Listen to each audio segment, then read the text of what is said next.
Only believe. Only believe.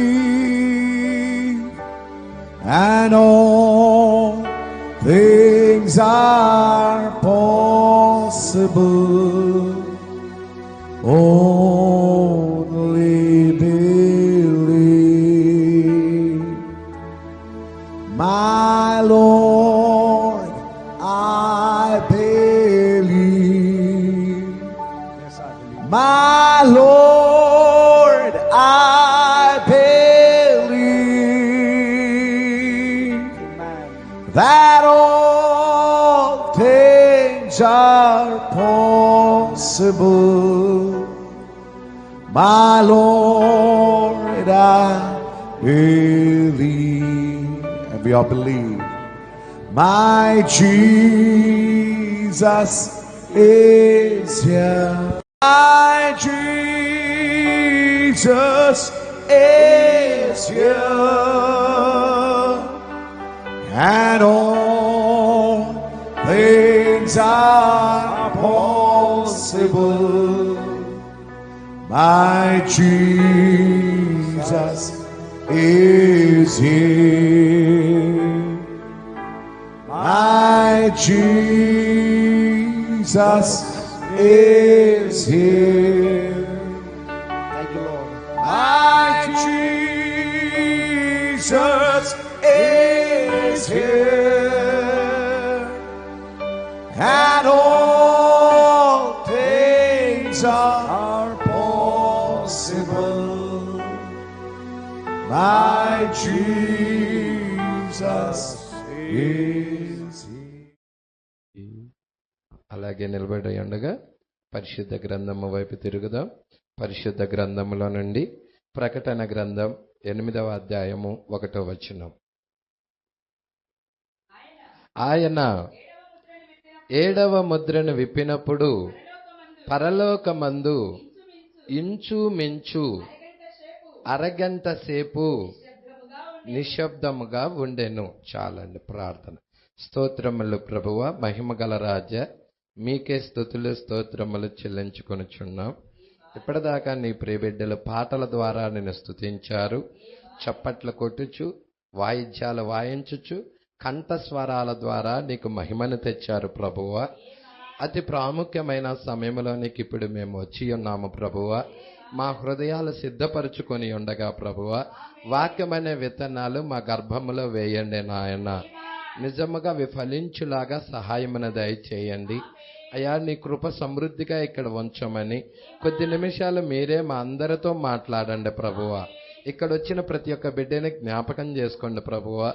దారిలో ఉన్న ప్రియబిడ్డలను త్వరగా నడిపించండి ప్రభువ. అయ్యా మరి లైన్లో ఉండి వింటున్న బిడ్డల్ని దీవించండి ప్రభువ. ప్రతి ఒక్కరి పట్ల నీ కృప దయచేయమని అడుగుచున్నాము. ఈ ఘడియ వాక్యము ప్రభువ 7వ ముద్ర అయి ఉన్నది ప్రభువ. 7th సీల్ అయి ఉన్నది ప్రభువ. అయా నిజముగా 7th సీల్లో ఉన్న విషయాలు మేము చూచుదుము గాక.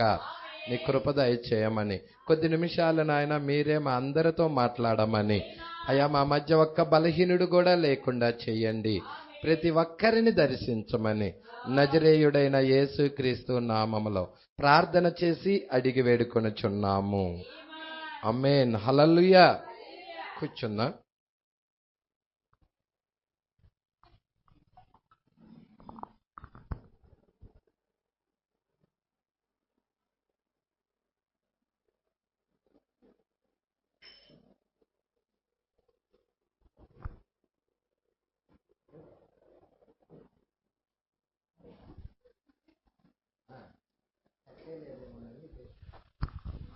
Praise lord. సరే, మనము 7వ ముద్ర ధ్యానం చేస్తున్నాం. చాలా ప్రాముఖ్యమైన ముద్ర. ఎందుకయ్యా అంటే దానిని గూర్చిన వివరణ పరిశుద్ధ గ్రంథంలో మరి దాచబడి ఉంది. హల్లెలూయా. ఏంది అంటే ఇంచుమించు అర్ధగంట సేపు నిశ్శబ్దం. ఇంచుమించు అర్ధగంట సేపు నిశ్శబ్దం. 7వ ముద్ర విప్పినప్పుడు ఇంచుమించు అర్ధగంట సేపు నిశ్శబ్దం. ఈ నిశ్శబ్దంలో అసలు ఏం జరుగుతుంది? మనకు ఒక క్లూ ఇచ్చాడు ప్రవక్త. ఏంటి ఆ క్లూ చెప్పండి? ఏంటంటే 7వ ముద్ర అనేది అన్నిటి యొక్క ముగింపు. అదే క్లూ. 7వ ముద్ర అనేది అన్నిటి యొక్క ముగింపు. ఇది గనక మీరు దృష్టిలో పెట్టుకుంటే, ఈ వర్తమానం చదివితే అప్పుడు మీకు అర్థమవుతుంది. మీకు ఇప్పుడు 7వ ముద్ర అన్నిటి యొక్క ముగింపు. ఇప్పుడు సంఘకాలాల ముగింపు దగ్గర కూడా ఏముండాలి? 7వ ముద్ర ఉండాలి. బూరల ముగింపు దగ్గర కూడా ఏముండాలి? 7వ ముద్ర ఉండాలి. ముద్రల ముగింపు దగ్గర కూడా ఏముండాలి? 7వ ముద్ర ఉండాలి. పాత్రల యొక్క ముగింపు దగ్గర కూడా ఏముండాలి? 7వ ముద్ర ఉండాలి. సతమతమవుతున్న ప్రపంచం యొక్క ముగింపు దగ్గర కూడా ఏముండాలి? 7వ ముద్ర ఉండాలి. అందుకే 7వ ముద్ర అనేది అన్నిటి యొక్క ముగింపు. అన్నిటి యొక్క ముగింపే 7వ ముద్ర. ఇది పట్టుకోవాలన్నమాట, జాగ్రత్తగా పట్టుకోవాలి. ఇది గనక ఈ కీ గనక ఈ తాళపు చేయి గనక మీకు దొరకలేదంటే 7వ ముద్ర మీకు అర్థం కాదు. ప్రజల ఇప్పుడు మన కాలంలో 7వ ముద్ర 7వ సంఘకాలం యొక్క ముగింపు. హల్లెలూయా. 7వ సంఘకాలం యొక్క ముగింపులో ప్రభు రాకడ, తర్వాత బూరల యొక్క ముగింపు దగ్గర ప్రభు రాకడ, ముద్రల యొక్క ముగింపు దగ్గర ప్రభు రాకడ, పాత్రల యొక్క ముగింపు దగ్గర ప్రభు రాకడ, సతమతమవుతున్న ప్రపంచం దగ్గర ముగింపు దగ్గర ప్రభు రాకడ. ప్రజల అంటే ప్రభువు ఈ అన్నిటి దగ్గర 7వ ముద్ర ఉన్నది. 7వ ముద్ర అంటే ఏంటి? ప్రభు రాకడ. 7th సీల్ ఏంటి? ఇక్కడ మనం చూసేదానికి మేజర్ గా 3 చెప్పుకుంటున్నాం. ఏంటయ్యా అంటే అన్ని జనుల దగ్గర మొదటి రాకడ, రెండో రాకడ, మూడవ రాకడ. హల్లెలూయా. ఇప్పుడు మనం చూసుకునేదానికి ఈ మూడిటి గురించి మనం కొంచెం ధ్యానం చేయబోతున్నాం. 3 దగ్గరే కూడా ప్రభు వస్తా ఉన్నాడు. యూదుల దగ్గరికి మొదటి రాకడలో ప్రభు వచ్చాడు, రెండవ రాకడలో అన్ని జనుల దగ్గరికి వచ్చాడు, మూడవ రాకడలో ఈ లోకాన్ని పూర్తిగా ఆ యొక్క సతమతం అవుతున్న ఈ ప్రపంచాన్ని ముగించటానికి ప్రభు మరలా ఆ యొక్క వేవేల దూతలతో వస్తున్నాడు. అదే కదండి మూడవ రాకడ, వేవేల పరిశుద్ధులతో రావటం. హల్లెలూయా. అంటే ప్రకటన 19లో కనపడుతుంది అది. అంటే ఇక్కడ మీరు చాలా జాగ్రత్తగా కనుక చూచినట్లయితే హెర్మగెద్దోను యుద్ధాన్ని ముగించటానికి ఇక్కడ మీరు చాలా జాగ్రత్తగా కనుక మీరు చూచినట్లయితే మనము ఎక్కడున్నామో చెప్పండి అమ్మా. 7వ ముద్ర ఎన్నో పేరా? అవునా? 100 అమ్మ చూడమ్మా, 177. అవును, 177వ పేర. ప్రజల 177వ పేర మీరందరూ తీయాలి. చాలా ప్రాముఖ్యమైన విషయాలు. దేవుడి చిత్తమైతే 200 లా చూసుకుందాం. హల్లెలూయా. 200 పేర దాకా చూద్దాం దేవుడి చిత్తమై ఉంటే. హల్లెలూయా. మరి దీంట్లో ప్రతి దాంట్లో కూడా పోయిన వారం మనం ఒక్క పేరానే 1-2 పేరాలనే చూసుకున్నాం. ఈ వారం చూద్దాము. 177 అందరి దగ్గర ఉందా? చూడండి. హల్లెలూయా. ఇప్పుడు ఇక్కడ ప్రవక్త ఏం చెప్తున్నాడంటే 7వ ముద్ర ఎక్కడుందో చెప్పండి. 7వ ముద్ర ప్రకటన గ్రంథం ఎన్నవ అధ్యాయంలో ఉంది? 8వ అధ్యాయంలో ఉన్నది. హల్లెలూయా. మరి 6వ అధ్యాయంలో ఏమున్నాయి? 6 ముద్రలు ఉన్నాయి. 6వ అధ్యాయంలో 6 ముద్రలు ఉన్నాయి. మరి 7వ ముద్ర ఎమ్మటే 7వ అధ్యాయంలో వచ్చిందంటే 7వ అధ్యాయంలో రాలేదు. అంటే అక్కడ ఏదో గ్యాప్ పెట్టేశాడు, ఖాళీ పెట్టేశాడు. 6 ముద్రల తర్వాత ఒక అధ్యాయము ఖాళీ పెట్టి గ్యాప్ పెట్టి 7వ ముద్ర ఇస్తున్నాడు. అంటే ఈ అధ్యాయంలో మనం ఏదో నేర్చుకోవలసినది ఉన్నది. అంటే 6వ ముద్రకి 7వ ముద్రకి మధ్యలో గ్యాప్ ఉంది అక్కడ. అవునా కదా? ఆ మధ్యలో గ్యాపే ప్రకటన గ్రంథం 7వ అధ్యాయం. అవునా కదా? దేవుడికి మహిమ కలుగునుగాక. ఇక్కడ మనం చూస్తున్నాము సంఘకాలాలకి ముద్రలకి మధ్యలో గ్యాప్ ఉందా లేదా? ఎడమ ఉందా లేదా? సంఘకాలాలు నీకు ఏ అధ్యాయాలు కనబడతాయి? 1, 2, 3 అధ్యాయాలు సంఘకాలాలు. మరి ముద్రలు నీకు ఏ అధ్యాయంలో కనపడితే 6వ అధ్యాయం కనపడుతుంది. అంటే మధ్యలో గ్యాప్ ఏంటి? 4-5 అధ్యాయాలు మధ్యలో ఎడమ గ్యాప్. హల్లెలూయా. ముద్రలకి బూరలకి మధ్యలో గ్యాప్ ఉందా లేదా? ఉంది, మధ్యలో గ్యాప్. దేవుడికి మహిమ కలుగును గాక. హల్లెలూయా. పట్టుకుంటున్నారా? 7వ అధ్యాయం. మీరు ముద్రలకి బూరలకి, మరి బూరలకి పాత్రలకి మధ్యలో గ్యాప్ ఉందా? ఉంది. 7వ పాత్ర, 7వ బూర ఎక్కడ కనబడుతుంది? 11వ అధ్యాయంలో కనబడుతుంది చివరి వరకు. ఆ యొక్క పాత్రలు నీకు ఎక్కడ కనబడతాయి? 15వ అధ్యాయంలో కనబడతాయి. అంటే ఈ మధ్యలో ఎన్ని అధ్యాయాలు ఉన్నాయి? 12వ అధ్యాయం ఉంది, 13వ అధ్యాయం ఉంది, 14వ అధ్యాయం. అంటే చాలా పెద్ద లెంత్ ఉన్నాయి ఆడ. అంటే బూరలకి పాత్రలకి మధ్యలో 3 అధ్యాయాలు దాకున్నాయి. అంటే అక్కడ ఎయ్యో చాలా నేర్చుకోవాల్సిన విషయాలు ఉన్నాయి. ప్రజల పట్టుకుంటున్నారా? ఇవన్నీ గ్యాప్లన్నీ మీరు పట్టుకోవాలన్నమాట. ఇక్కడికి మనం వచ్చేస్తున్నాం 177వ పేర. మనము చూచినట్లు ఆయన 6 ముద్రలను గురించి చెప్పెను. ఎక్కడ? మొదటి రాకడలో యేసుక్రీస్తు 6 ముద్రల గురించి చెప్పాడు. హల్లెలూయా. ఏం చెప్పాడమ్మా? 6 ముద్రల గురించి చెప్పాడు. హల్లెలూయా. మీరు చూస్తున్నారా? మీరు పట్టుకుంటున్నారా? మీరు జాగ్రత్తగా చూస్తున్నారా? హల్లెలూయా.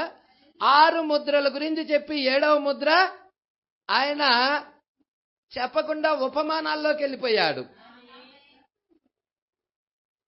ఆదికాండం 24వ అధ్యాయంలో, ఆదికాండం మొత్తం మత్తయి సువార్త 24వ అధ్యాయంలో, మొదటి పుస్తకం మత్తయి సువార్త, కొత్త నిబంధన.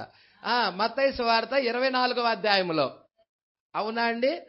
మత్తయి సువార్త 24వ అధ్యాయంలో 6 ముద్రల వరకు చెప్పి 7వ ముద్ర దగ్గరికి వచ్చేదలకే ఉపమానాలకు వెళ్ళిపోయాడు. అంజూరపు చెట్టు ఉపమానము, యజమానుడు గురించి ఉపమానము, నోవాహు దినాలు, లోతు దినాలు, తగిన వేళ ఇంటి యజమానుడు అదే భోజనము గురించి ఆ యొక్క ఉపమానాల వైపు తిరిగాడు. అయితే ఇక్కడ మనం చూద్దాం, యోహాను కూడా ప్రకటన గ్రంథం రాసేటప్పుడు ఆయన కూడా ఏం చేశాడు? వదిలిపెట్టేసేసాడు. ఇంచుమించు అర్ధగంట సేపు నిశ్శబ్దం అన్నాడు. ఏంటో చెప్పల విషయం. 7వ ముద్రలో ఏమున్నదో చెప్పాడా అండి? యోహాను కూడా అర్ధగంట సేపు నిశ్శబ్దం అని రాశాడు. హల్లెలూయా. ఇప్పుడు ఈ దాచబడిన మర్మం ఎవరు తీసుకురావాలి? ఈ కాల ప్రవక్త తీసుకురావాలి. 7వ ముద్ర నీ ఎత్తబాటు ముద్ర. అంటే నీ ఎత్తబాటు అక్కడే దాచబడినది. నీకు 7వ ముద్ర తెలియలేదంటే నువ్వు ఎత్తబాటులో వెళ్ళలేవు. ఎత్తబాటులో వెళ్ళాలంటే నీకేం కావాలి? 7వ ముద్రను గురించిన ప్రత్యక్షత కావాలి. ప్రజలా, అయ్యా నాకు 6 ముద్రల వరకు తెలిసినాయి అయ్యా, 7వ ముద్ర తెలియలేదయ్యా అంటే విడవబడతాం. 7వ ముద్ర కంపల్సరిగా నీకు కావాల్సిందే. ప్రజలా పట్టుకుంటున్నారా అండి? అది ఎవరికి అనుగ్రహిస్తున్నాడు? ఎత్తబడే వధువుకి ఇస్తున్నాడు. ఎవరు? దేవుడే ఇస్తున్నాడు. దేవుడే ఆ బయలుపాటిస్తున్నాడు. కొంత ఇచ్చట కొంత అచ్చట ప్రవక్త చెప్పాడు వర్తమానాల్లో. దాన్ని నీకు పరిశుద్ధాత్మ పట్టుకొని నీకు వ్యక్తిగతంగా రెవల్యూషన్ ఇవ్వాలి. హల్లెలూయా. ప్రవక్త కూడా నీకు ఇది 7వ ముద్ర అని వరుసగా చెప్పలేదు. కొంత ఇచ్చట చెప్పాడు, కొంత అచ్చట చెప్పాడు వర్తమానంలో. మరి ఇక్కడ అక్కడ అంటే ఒకే వర్తమానం కాదు, ఇంకొక వర్తమానంలో. హల్లెలూయా. వేరు వేరు వర్తమానాల్లో అక్కడక్కడ ఉన్న దానిని తీసుకొని కలపాలి. అంటే వేరు వేరు గ్రంథాల్లో ఉన్న వర్తమానాన్ని పరిశుద్ధాత్మ ఎలా కలిపి ఒక సబ్జెక్టుగా తీసుకొచ్చి మనకి ఇస్తుందో అదే విధముగా ప్రవక్త చెప్పిన వేరు వేరు వర్తమానాల్లో తీసుకుంటే గాని ఇది నీకు అర్థం కాదు. ఇప్పుడు మీరు చూడండి, ఇక్కడ 7వ ముద్ర. 7వ ముద్ర గురించి ఏమంటున్నాడంటే, మనము చూచినట్లు ఆయన 6 ముద్రల గురించి చెప్పాడు యేసుక్రీస్తు. కానీ 7వ ముద్ర గురించి చెప్పలేదు. 7వ ముద్ర గురించి వదిలిపెట్టేసేసాడు. మొదటి రాకడలో యేసుక్రీస్తు కూడా 7వ ముద్ర చెప్పకుండా వదిలేసేసాడు. ఎక్కడ కూడా ఆయన 7వ ముద్ర గురించి ఏమీ చెప్పలా. మీరందరూ ఇలా అనుకుంటారు, అంజూరపు చెట్టు లేతదై చిగిరించింది కదా, అదే కదా 7వ ముద్ర అని. కాదు, అంజూరపు చెట్టు లేతదై చిగిరించటము అది ఏంటి అంటే 6వ ముద్రలో యూదులు ఎక్కడికి వెళ్తున్నారు? వారి స్వదేశానికి వెళ్తున్నారు. అంటే బూరలు వారిని వాగ్దాన దేశానికి తీసుకొని వెళ్తున్నాయి. ప్రజల్లో బూరలు వారిని వాగ్దాన దేశానికి తీసుకొని వెళ్తున్నాయి. అది నీకు ఎక్కడ కనపడుతుంది? అంజూరపు చెట్టు లేతదై చిగురించడం అది మత్తయి సువార్త 24వ అధ్యాయము 32వ వచనములో కనపడుతుంది. అది బూరల కింద యూదులు వారి స్వదేశానికి వెళుతున్నారు. 7వ ముద్ర అనేది ఆయన ఎక్కడా చెప్పలేదు. అదే ఇక్కడ చెప్తున్నాడు ప్రవక్త. ఎక్కడ కూడా ఆయన 7వ ముద్రను గురించి ఏమీ చెప్పలేదు. ఇప్పుడు 7వ ముద్ర కావాలా వద్దా? మనకి 7వ ముద్ర కావాలి. ఎందుకయ్యా అంటే ఎత్తబడాలంటే 7వ ముద్ర కావాలి. ప్రజలే 178వ పేర చూడండి, 32వ వచనము. ఎన్నుకోబడిన యూదులను వెలుపలకు పిలుచు కాలమును గురించి ఉపమాన రీతిగా చెప్పుచున్నది. హల్లెలూయా. అది ఉపమానం. అంటే ఎన్నుకోబడిన వారిని, ఏర్పాటులో ఉన్న యూదులని ఏం చేస్తా ఉంది? వెలుపలికి పిలుచుచు కాలం. ఇక్కడ కూడా అంటే ఎన్నుకోబడిన యూదులని బయటికి పిలిచినట్టయితే, వెలుపలికి పిలిచినట్టయితే, అన్యజనుల్లో కూడా ఎన్నుకోబడిన వధువుని ఆ లవోదికీయ కాలము నుండి బయటికి పిలిచే ఒక వర్తమానం ఉండాలి. అంటే 7వ బోర కింద అంజూరపు చెట్టు లేతదై చిగురిస్తుంది. వాళ్ళకి 2 వర్తమానికులు వస్తున్నారు వాళ్ళ దగ్గరికి. బోరలు పట్టుకొని వస్తా ఉన్నారు. ఆ బోర ఏం చేస్తా ఉన్నది? వారిని 1,44,000 మందిని వెలుపలికి తీసుకొస్తుంది. అదే విధముగా 7వ సంఘ కాలంలో కూడా ఒక కాల ప్రవక్త వచ్చి ఉన్నాడు. ఆ 7వ దూత వచ్చి ఉన్నాడు. ఆ 7వ దూత అన్యజనుల్లో ఉన్న వధువుని ఏం చేసి ఉన్నదయ్యా అంటే వెలుపలికి తీసుకొచ్చినది. ఎక్కడి నుండి? లవోదికీయలో నుండి, నామకార్థపు సంఘములో నుండి, నిలువెచ్చని ఆచారాల్లో నుండి వెలుపలికి తీసుకొని వచ్చి ఉన్నది. అంటే యూదుల దగ్గర నీకేం జరుగుతుందో 6వ ముద్ర కింద నువ్వు గమనిస్తే, ఇక్కడ అన్యజనుల కింద ఏం జరుగుతుందో నువ్వు చూడగలవు. వాళ్ళకి మొదటిది బూరలు వారిని స్వదేశానికి తీసుకెళ్లాయి. 7వ దూత బూర అన్యజనుల్లో ఉన్న వధువుని మత శాఖల నుండి, సంఘ శాఖల నుండి ఎక్కడికి తీసుకొని వచ్చాయంటే వాగ్దానపు వాక్యంలోకి తెచ్చాయి. హల్లెలూయా. మనల్ని ఒక సంఘ శాఖ నుండి ఇంకొక సంఘ శాఖ తీసుకెళ్ళటం కాదు. హల్లెలూయా. మనల్ని చల్లా చెదురైన విశ్వాసములో చల్లా చెదురైన మనల్ని హల్లెలూయా వాగ్దాన వాక్యం దగ్గరికి, తండ్రుల యొక్క విశ్వాసం దగ్గరికి, పిల్లలైన మన హృదయాలని తిప్పటానికి ఏలియా వచ్చాడు. అంటే మనల్ని ఎక్కడికి తీసుకెళ్తున్నాడు ఏలియా? వాగ్దానపు వాక్యం. వారిని ఎక్కడికి తీసుకెళ్తున్నాడు? వాగ్దాన దేశం. వారిని దేశము, మనల్ని వాక్యము. వాగ్దాన వాక్యములోకి అన్ని జనులైన మనం వెళ్తున్నాం. వారేమో వాగ్దానం చేయబడిన దేశము యెరూషలేముకి, వాళ్ళు ప్రపంచానికి చల్లా చెదురైన ఇజ్రాయేల్ ప్రజలందరూ 4 దిక్కులకి వెళ్ళిపోయారు. ప్రజల్లో 4 దిక్కులకి వెళ్ళిన ఇజ్రాయేల్ ప్రజలందరూ బూరలు వారిని వాగ్దాన దేశానికి తెచ్చాయి. ఈ రోజు 7వ దూత బూర. కొంతమంది బాప్టిస్ట్కి వెళ్ళారు, కొంతమంది లూథరన్కి వెళ్ళారు, కొంతమంది సాల్వేషన్ ఆర్మీకి వెళ్ళారు. 3,000కు పైగా ఉన్న మత శాఖ సంస్థల్లో 4 దిక్కులకి ఏర్పరచబడిన వారు వెళ్ళిపోయారు. అయితే ఏర్పరచబడిన వారిని బయటికి తీసుకురావడానికి 7వ దూత బూర, 7వ సంఘకాల ప్రవక్త యొక్క వర్తమానం బూర ఊదినప్పుడు వారిని స్వదేశానికి తెచ్చినది. ఆ మత శాఖల నుండి బయటికి వచ్చి వాగ్దాన వాక్యంలోకి తెచ్చినది.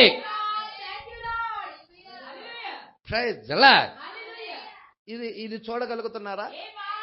కొంతమందికి ఏం అర్థం కావట్లా, గలిబిలిగా ఉంది. వాళ్ళు మోకరించి ప్రార్థన చేసి దేవుడు కృపను వేడుకుంటే తప్ప వాళ్ళు ఎత్తబాటులో వెళ్ళలేరు. ఎందుకంటే ఇవన్నీ కూడా ప్రాథమిక విషయాలే, చాలా లోతైన విషయాలు ఉన్నాయి ముందు. ప్రజల వాళ్ళు రాకపోతే బీజగణితం వస్తుందా? వాళ్ళు చాలా ఇంపార్టెంట్, వాటిని ఎరగటానికి ప్రాథమిక విషయాలు చాలా ఇంపార్టెంట్. దేవుడికి మహిమ కలుగును గాక.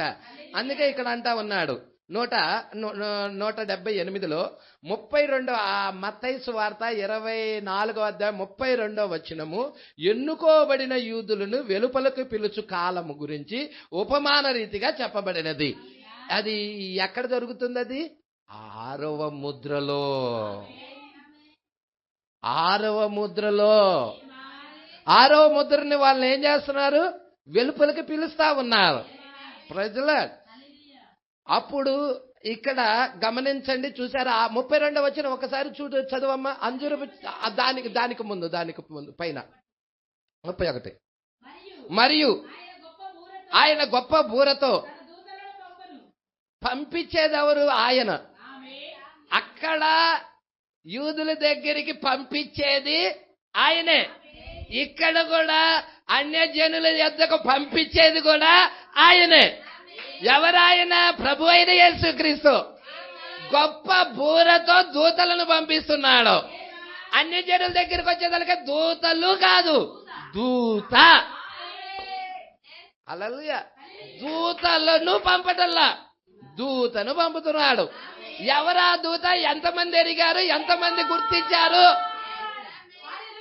ఎరగని వారి పరిస్థితి చేసేది ఏమి లేదు, వాళ్ళు కృపను వేడుకోవటమే. ఎరిగిన వారు ఎంతమంది ఎరిగారో వారు ధన్యులు. ఎరిగినప్పుడు ఆయన ఏం చెప్పాడో ఆయన మీద విశ్వాసం పెడతారు. దేవుడు పంపిన ప్రవక్త మీద విశ్వాసం పెడతారు. దేవుడు పంపిన ప్రవక్త యందు మనం విశ్వాసం వచ్చినప్పుడు మనము విశ్వాసంలో గ్రోత్ అవుతాము, ఎదిగించబడతాము, ఎత్తబాటుకి వెళ్తాము. హల్లెలూయా. నువ్వు విశ్వాసం పెట్టాలంటే ఎరగాలి. ఇప్పుడు విశ్వాసము ఒక వ్యక్తి మీద పెట్టాలంటే ఆయన్ని ఎరగాలి. ఆయన్ని ఎరగకుండా నువ్వు విశ్వాసం ఎలా పెడతావు? ఇప్పుడు సంఘశాఖడి దగ్గరికి వెళ్ళిపోయి, అయ్యా ఈ కాల ప్రవక్త ఉన్నాడు విలియం మేరం బ్రహ్నాం అంటే నమ్ముతాడా? విశ్వాసం పెడతాడా? పెట్టలేడు. ఎందుకు పెట్టలేడు? ఆ మాట మీద విశ్వాసం ముందు ఆయనని ఎరగల, ముందు ఆ కాల ప్రవక్తని ఎరగల. యూదులు కూడా మొదటి రాకడలో బాప్తిజం ఇచ్చి యోహాన్ని ఎరగలేదు కాబట్టే మెస్సియాని చూడలేకపోయారు.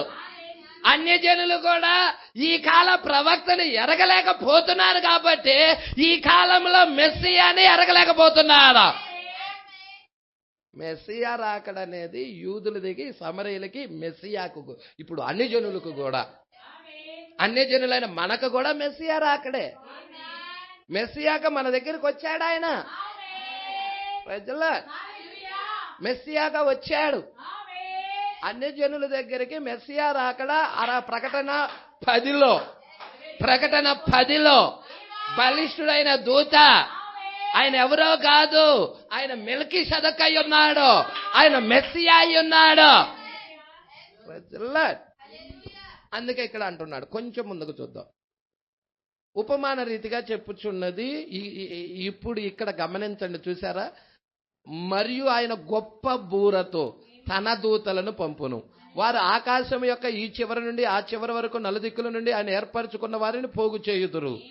అంటే వారు అంతకు ముందు ఏమయ్యారు? పోగు చేయుదురు. అంటే చెదిరిపోతేనే పోగు చేసేది. వాళ్ళు ఎప్పుడు చెదిరిపోయారు మరి అని తెలియాలి కదా. అంటే ఒక కాలము కట్టే కాలం, ఒక కాలము కూల్చేసే కాలం. కూల్చేసిన తర్వాత కడుతున్నారు. అంటే కడుతున్నారంటే ఎప్పుడో కూల్చేసి పడి ఉండాలి కదా. చల్లా చెదిరై వెళ్ళిపోయారంటే మరి తిరిగి మరలా పోగవుతున్నారు. అంటే తిరిగి మరలా పోగవుతున్నారంటే అంతకు ముందు ఎప్పుడో ఎక్కడో చల్లా చెదిరై వెళ్ళిపోవాలి. ఎప్పుడు ఎక్కడ చల్లా చెదిరై వెళ్ళిపోయారు? ప్రశ్న.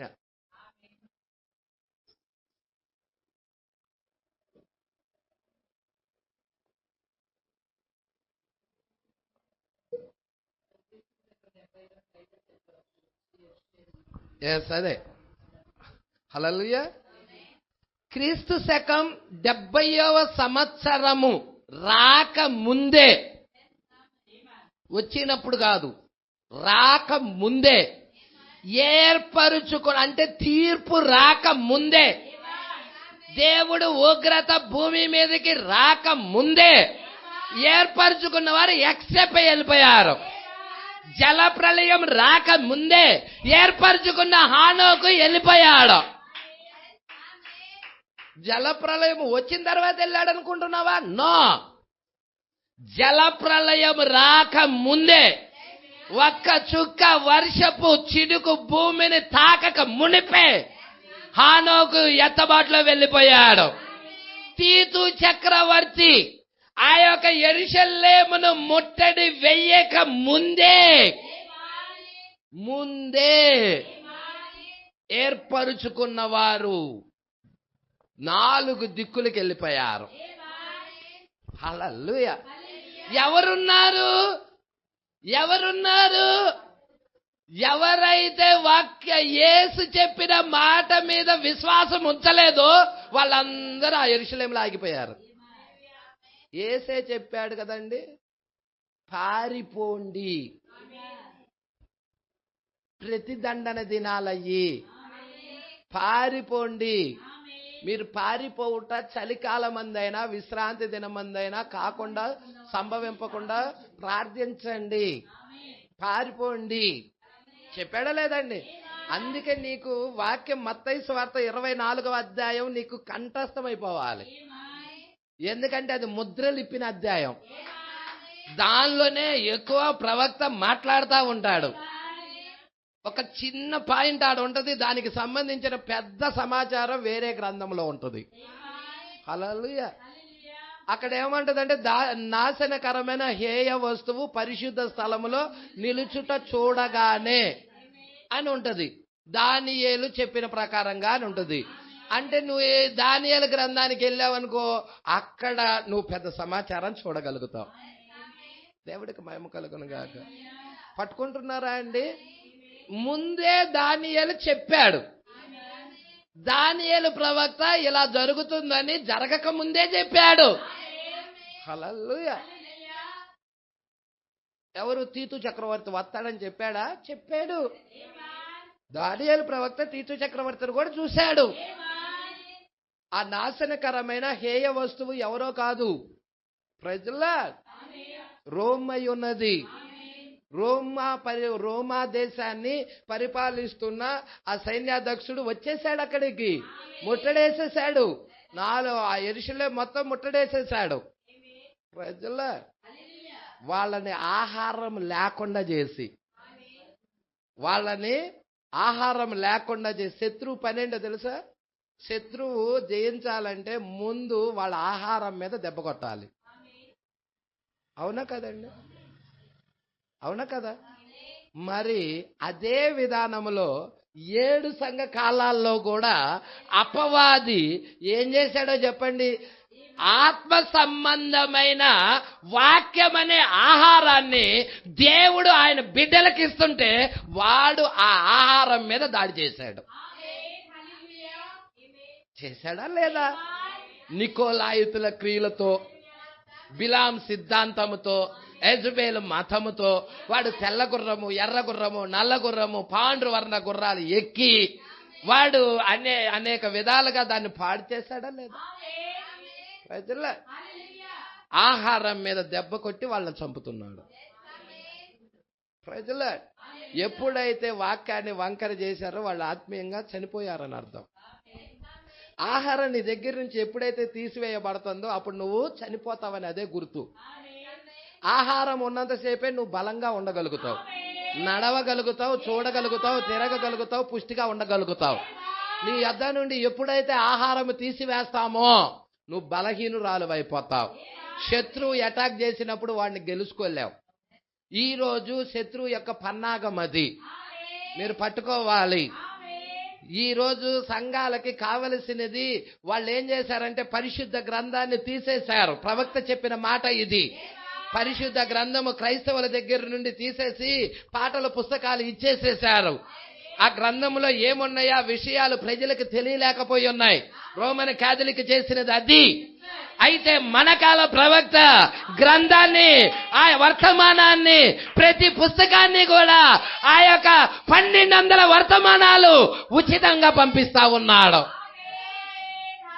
ప్రజల ఇది ఆహారమై ఉన్నది, నిన్ను పోషించేదై ఉన్నది, నిన్ను పుష్టిగా ఉంచేదై ఉన్నది, బలముగా ఉంచేదై ఉన్నది. దేవుడికి మహిమ కలుగునుగాక. అందుకే ఇక్కడ చాలా జాగ్రత్తగా పట్టుకోండి, మీరే పట్టుకోండి. 179. మరియు ఆయన గొప్ప బోరతో తన దూతలను పంపును. అమ్మ చదువమ్మది 31. మత్తయి సువార్త 24:30. నేను కొంత అక్కడికి వెళ్ళిపోతా, బైబిల్లోకి వెళ్ళిపోతా. కొంత ప్రవక్త ఏం చెప్పాడా చూస్తా. 2 ట్రాలీ చేసి చూపిస్తా ఉంటా, మీరు జాగ్రత్తగా పట్టుకోండి. మరియు ఆయన గొప్ప బూరతో తన దూతలను అది ఎన్నో ముద్ర? 6వ ముద్ర కింద జరిగే విషయాలు. ప్రజల మీరు చూడండి, వధువు ఎన్నో ముద్రలో ఎత్తబడుతుంది? 4వ ముద్రలో ఎత్తబడుతుంది. మరి 4వ ముద్రలో ఎవరుంటారంటే 4వ దూత, అది 4వ జీవి, 7వ దూత ఉంటాడు. 4వ ముద్రలో 4వ జీవి ఏంటి? 4వ జీవి ఎగుర్చున్న పక్షిరాజు, 7వ సంఘకాలపు దూత 4వ ముద్రలో ఉంటారు. ఇంకా నువ్వు చూస్తే ఆ 4వ ముద్రలో వధువంతా ఉంటది, 7 దూతలంతా వర్తమానం అంతా వస్తుంది అక్కడే.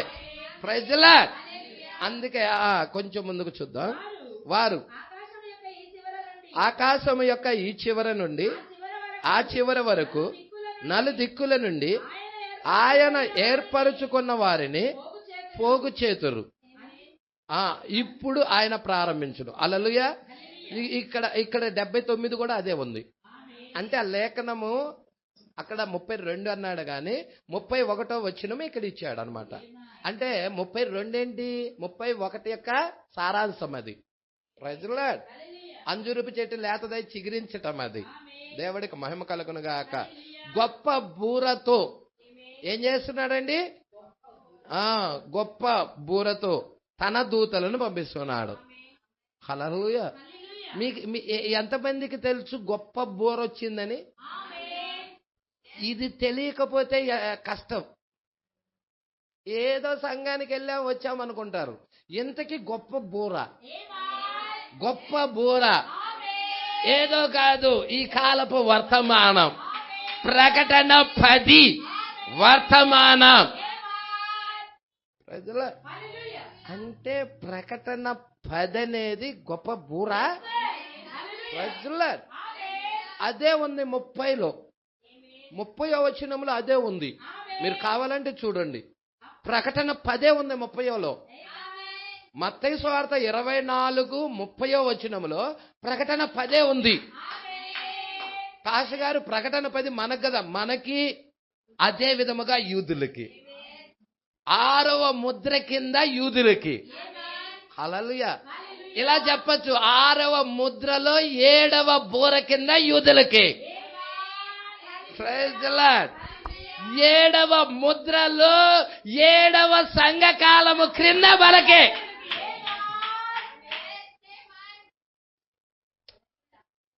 ఏడవ ముద్ర అనేది 7వ సంఘకాలం దగ్గర కూడా ఉందా పాస్టర్ గారు? నేను అందుకే ఇందాక ఒక క్లూ పాయింట్ చెప్పా, ముగింపు. అంటే సంఘకాలాల ముగింపు దగ్గర 7వ ముద్ర ఉండాలి. అంటే 7వ ముద్రలో 7వ సంఘకాలపు దూత కూడా ఉన్నాడు. అక్కడ కూడా ప్రకటన 10 ఉంది. క్లియర్ అవుతుంది కొంతమందికి. హల్లెలూయా. 6వ ముద్రలో 7వ బూర ఉంది. 7వ బూర కింద ప్రకటన 10 ఉంది. ఎక్కడ పాస్టర్ గారు ప్రకటన 10? నువ్వు ఆ రిఫరెన్స్ కావాలంటే మత్తయి సువార్త 24:30. ఇప్పుడు నీకు 2 రిఫరెన్సులు చూపిస్తా నేను. ఎవరి ప్రకటన 10 అనేది యూదులకి మరియు ప్రకటన 10 అనేది అన్యజనుల్లో ఉన్న వధువుకి 2 రిఫరెన్సులు చూపిస్తా. ప్రజలాడు సంగమా పట్టుకుంటున్నారా? సరే చూడు. 30 చదువుతున్నామ్మా. మత్తయి సువార్త 24:30 మీరు చూస్తున్నారు కదా అందరూ. అప్పుడు మనుష్య కుమారుడు సూచన ఆకాశమందు కనబడును. అప్పుడు మనుష్య కుమారుడు ప్రభావముతోను మహామహిమతోను ఆకాశ మేఘారుడై వచ్చుట చూచి భూమి మీద ఉన్న సకల గోత్రముల వారు, ఇదెప్పుడు అంటే 7వ బూర కింద. వాళ్ళకి ఇజ్రాయేల్ ప్రజలు గోత్రాలున్నాయి. 12 గోత్రాలున్నాయి. అందుకే సకల గోత్రముల వారు అంటే 12 గోత్రాల వారు రొమ్ము కొట్టుకుంటారా అంటే కొట్టుకుంటారు. రిఫరెన్స్ ఎక్కడుందంటే జకరియా గ్రంథం 12వ అధ్యాయం. రిఫరెన్స్ మీరు ముందే కావాలి. ఇది 2450 లేకపోతే 500 సంవత్సరాల పూర్వమే జకరియా ప్రవక్త ఏమంటున్నాడో చూడు. 12వ అధ్యాయం తీశారమ్మా, మీరే చూడండి. 12వ అధ్యాయం చాలా ఇంపార్టెంట్ అండి ఇది. హల్లెలూయా. 12వ అధ్యాయము 9వ వచనము నుండమ్మా. ఆ కాలమున యెరూషలేము మీదకి వచ్చు. చూసారా, యెరూషలేము మీద అన్ని జనులందరూ దాడి చేయబోతున్నారా? ఇది ఎప్పుడు? వధువు ఎత్తబడిన తర్వాత. హల్లెలూయా. అంటే ఆఖరి అర్ధవారములో అన్యజనులందరినీ నేను అంటే మీరు చూసారా, మీరు జాగ్రత్తగా పట్టుకున్నారా? హల్లెలూయా. వారి దోషములను బట్టి దానియేలు గ్రంథంలో మనం చూసిన 70 వారాల్లో ఇర్మియా 70 సంవత్సరాలు బబులోనీయులకు దాసులుగా ఉంటారు. ఆ 70 సంవత్సరాలు అయిన తర్వాత నేనే వారిని అక్కడ నుండి బయటికి తీసుకొని వస్తాను. వారి యొక్క దోషాలను బట్టి ఆ బబులోనీయులను శిక్షింతును. అదే విధముగా యూదులు ప్రపంచానికి చెల్లాచెదురై వెళ్ళారంటే ఇప్పుడు యూదులని హింసించిన వారందరినీ కూడా దేవుడు తిరిగి మరలా రివెంజ్ తీసుకోబోతున్నాడు. ఇప్పుడు వారు తిరిగి మరలా స్వదేశానికి వచ్చి ఉన్నారు. ఇప్పుడు అన్ని జనులందరూ యూదుల మీదకి వెళ్తున్నారు. ఎప్పుడైతే అన్ని జనులందరూ యూదుల మీదకి వెళ్తున్నారు, ఇప్పుడు యూదుల పక్షాన నిలబడటానికి సర్వోన్నతుడైన దేవుడే ప్రైజ్ ది లార్డ్ అక్కడ వారి మధ్యకి దిగొస్తున్నాడు. మీకు కావాలా రిఫరెన్స్ చూపిస్తాను, చూడండి. జకరియా గ్రంథం 14వ అధ్యాయం 1వ వచనం.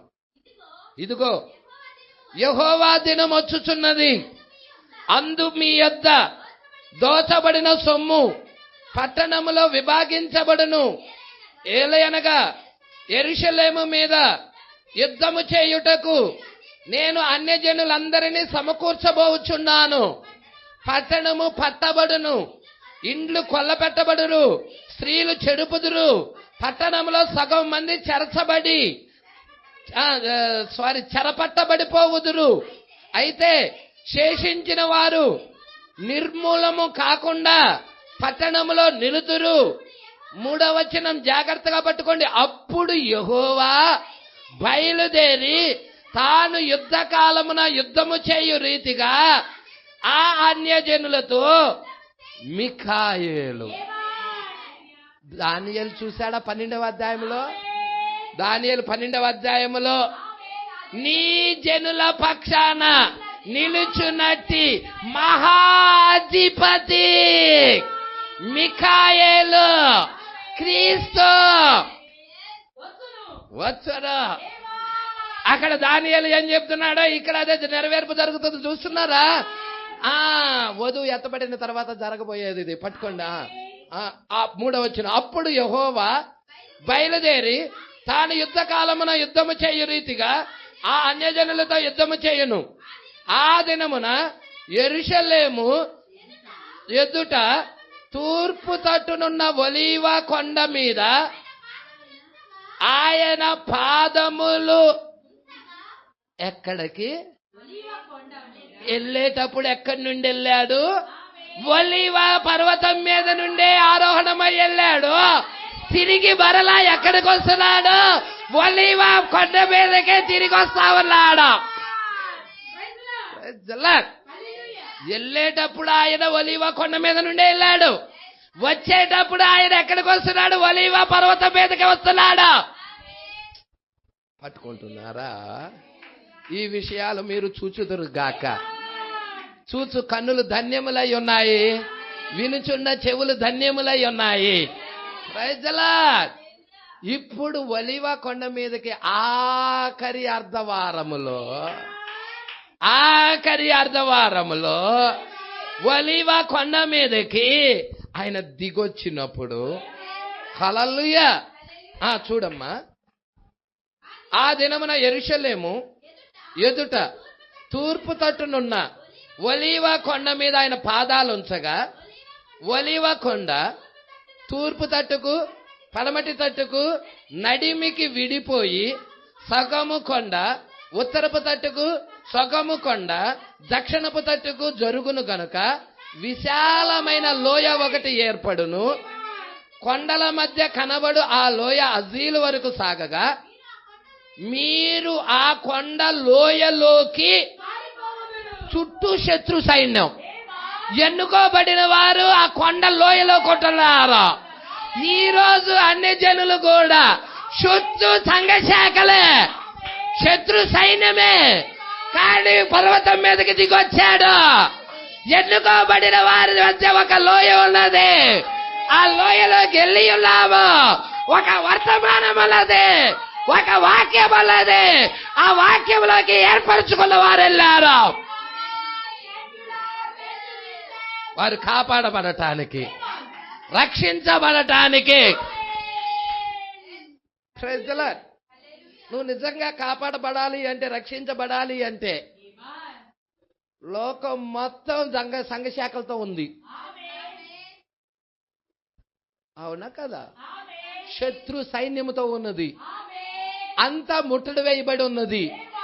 ఇప్పుడు ఆ ఆత్మ సంబంధమైన ఇజ్రాయేల్ ఈమె పక్షాన నిలబడటానికి, ఆ వచ్చిన టైంలో అక్కడ వధువు పక్షాన నిలబడటానికి అతి ప్రకాశమానమైన ఆ యొక్క గాబ్రియల్ దూత వచ్చినట్టుగా, లేకపోతే బలమైన బలిష్ఠుడైన దూత వచ్చి క్రీస్తు పక్షాన నిలబడబోతున్నాడు. 7వ బోర కింద వాళ్ళకేం జరుగుతున్నదో, 7వ ముద్రలో ఏర్పరచుకున్న వధువుకి అదే జరుగుతున్నది. మరి చూసారా, ఇక్కడ వచ్చాడా? ఏర్పరచుకున్న వారిని రక్షించటం కొరకు ఒక లోయ ఏర్పడినదా? ఆ లోయలోకి వెళ్ళిపోయారా? ఏర్పరచుకున్న వారు పారిపోయారా అక్కడికి? నీకు 2 పక్షిరాజు రెక్కలు ఇవ్వబడుతున్నాయి. ఒకసారి చూద్దామా ప్రకటన గ్రంథం 12వ అధ్యాయం.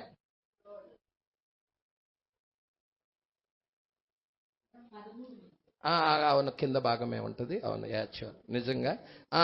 13. ఆ ఘట సర్పము తాను భూమి మీద పడద్రోయబడి ఉండుట. అమ్మ చూసారా, ఎప్పుడు పడద్రోయబడుతుందో తెలుసా? ఘట సర్పం వధువు ఎప్పుడైతే ఎత్తబాటులో వెళ్తుందో అప్పుడు వధువు వాడిని కిందకి తొక్కేసిద్ది. వాడెళ్ళి పోపులో దొరపడతాడు. అప్పుడు వాడు మృగం అవుతాడు. ఇప్పుడు అబద్ధ ప్రవక్త నుండి మృగంగా మారతాడు వాడు. పట్టుకుంటున్నారా? క్రీస్తు విరోధి నుండి మృగముగా మారతాడు. క్రీస్తు విరోధి, అబద్ధ ప్రవక్త, మృగము. వాడి దశలు మీరు పట్టుకోండి. ఇప్పుడు ఘట సర్పము పడద్రోయబడుతుంది. 13వ వచనమా. ఆ ఘట సర్పము తాను భూమి మీద పడద్రోయబడి ఉండుట చూచి ఆ మగ శిశువును కనిన స్త్రీని చూసారా అండి? మగ శిశువుకు జన్మనిచ్చినది. మగ శిశువు ఎవరో చెప్పండి? క్రీస్తు అయి ఉన్నాడు. ఈ వాక్య పక్షాన నిలబడినది.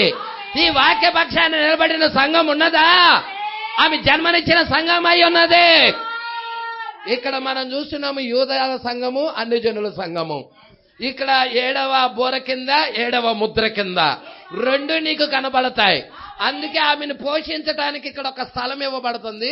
అది ఎక్కడ ఉంటదంటే నీకు 6వ వచనం.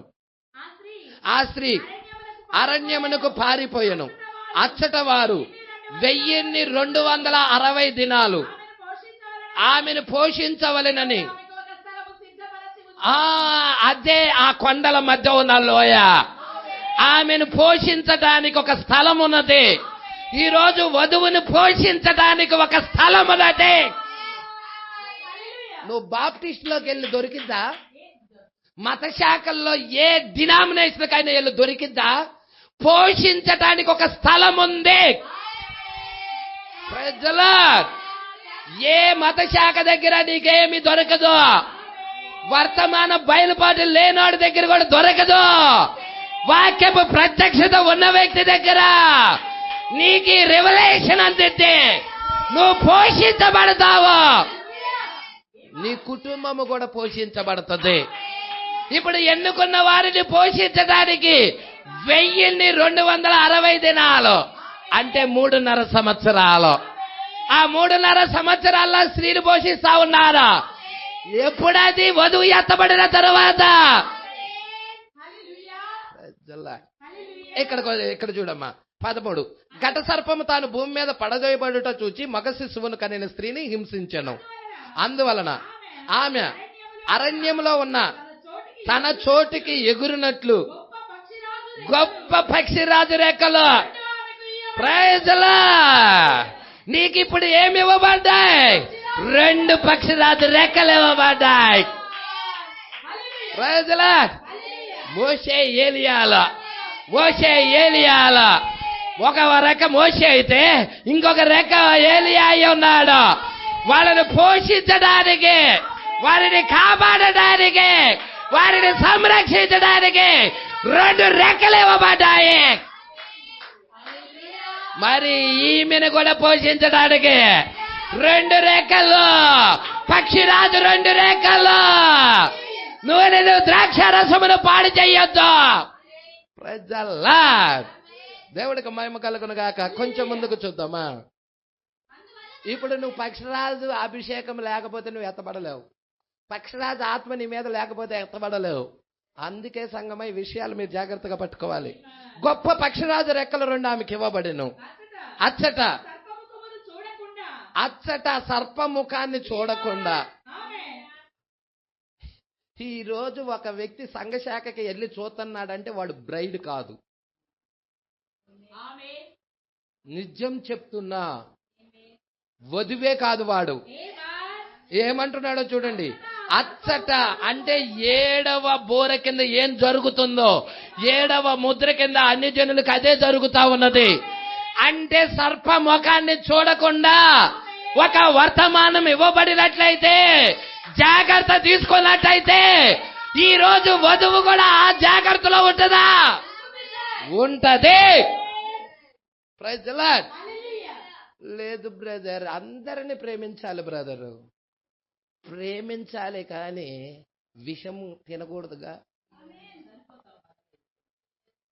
సర్ప ముఖం చూడకుండా ఆమె ఒక కాలములు.